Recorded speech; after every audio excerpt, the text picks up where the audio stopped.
Welcome to the Retire with Confidence podcast, your go-to podcast for all things retirement planning and financial well-being.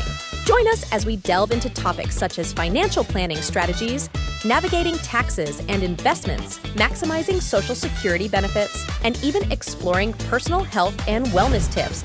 Get ready to gain valuable insights and empower yourself to retire with confidence. Welcome back to the Retire with Confidence podcast. I am Dave Zaegel, your host as always. And this episode is sponsored by CPAs for Hire.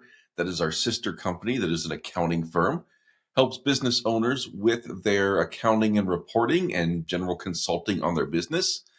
So if you are a business owner looking to perhaps retire with confidence and need to get your numbers in order, or just have comfort knowing that the numbers are in order, feel free to reach out to cpasforhire.com. It's always thought that it's about the numbers and the calculations when it comes to planning. But I'm here to say it's not always about the calculations and numbers when it comes to good planning, especially around retirement.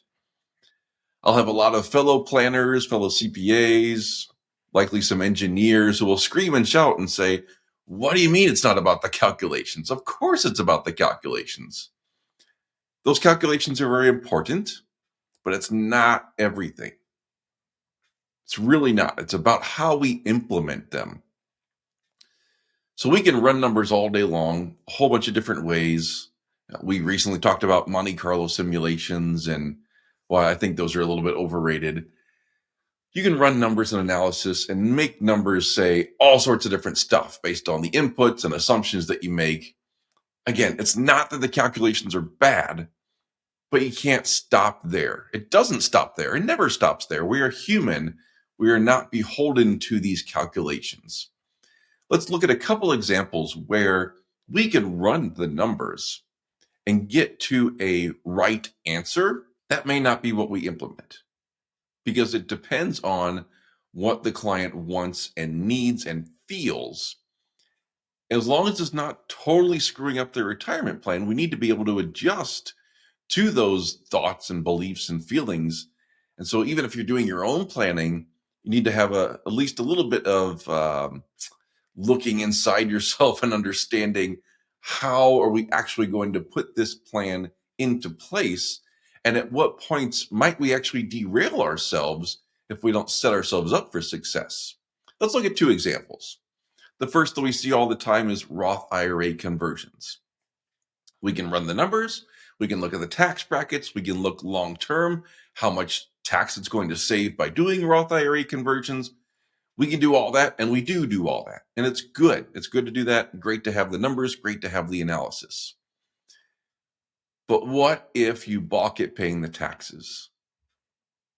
We see this fairly often, actually, and we always try to warn our clients that we've run the numbers and they understand the benefits of doing the Roth IRA conversions. They can see all that.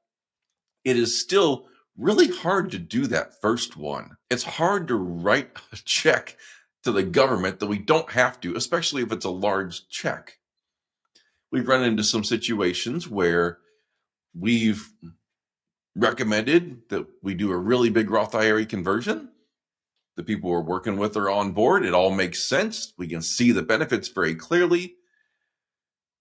But maybe there's just some concern about giving that much to the government, or maybe just backing off a little bit the first time. So we've done this before where we might recommend a $200,000 Roth IRA conversion.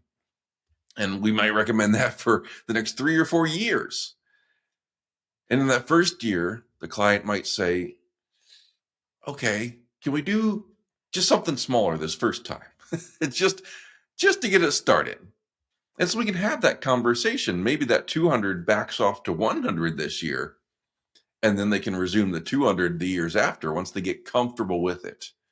It's a whole lot better to do something than nothing in this case, right? 200 might be the ideal, 200,000 might be the ideal number that we've calculated.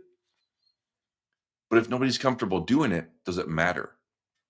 That's where we have to take into account the human element and understanding that, yes, we can run the numbers. We can all understand the numbers. We can all agree on it. when it comes time to actually doing it, are we going to take that action? Some people say, yep, great. This is what's calculated. We can go do it. And that's wonderful. I'm not trying to take away from that at all. But we have to understand that that's not always going to be the case. Even if we're doing our own planning, sometimes we can trip ourselves up and go, well, maybe we shouldn't this year because of this cash flow, or what's it going to be like next year uh, when after elections happen. And we can get in our head about all these different things and not actually take the action that's needed.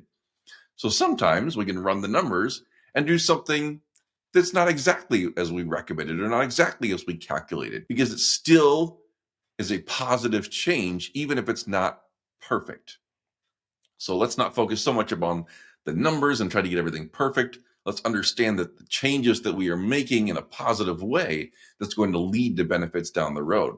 So in this example I gave, where we recommended 200,000 of a conversion, but we only did 100,000, that's still fantastic. That is still a huge tax savings long term by taking that one simple action. And now we've set these people up that we're working with to be able to do these conversions in future years and feel more comfortable with it, knowing that they've done one already. They saw that it worked. They saw that not only are they fine, but now they have this big chunk of money in a Roth IRA that they didn't have. So it helps sometimes to take that initial baby step, even though $100,000 is not a baby step by any means. But I should say that smaller step than planned, to then help much more long term. That way you can implement these things over the long term once people get comfortable with it and see it more often. So again, not always about the numbers. The other great example that we see fairly often are looking at pension plans and whether to take the lump sum or the pension. Now, you don't see pension plans as much anymore, but we still see it often enough to where this decision comes up. Do we take a lump sum, or do we take the pension payouts? There's a whole bunch of different factors that we're not going to go into on this, because we can talk about using life insurance to help maximize a pension. We can go down all that different road. We're not getting into the technical here. This is very much a not technical story.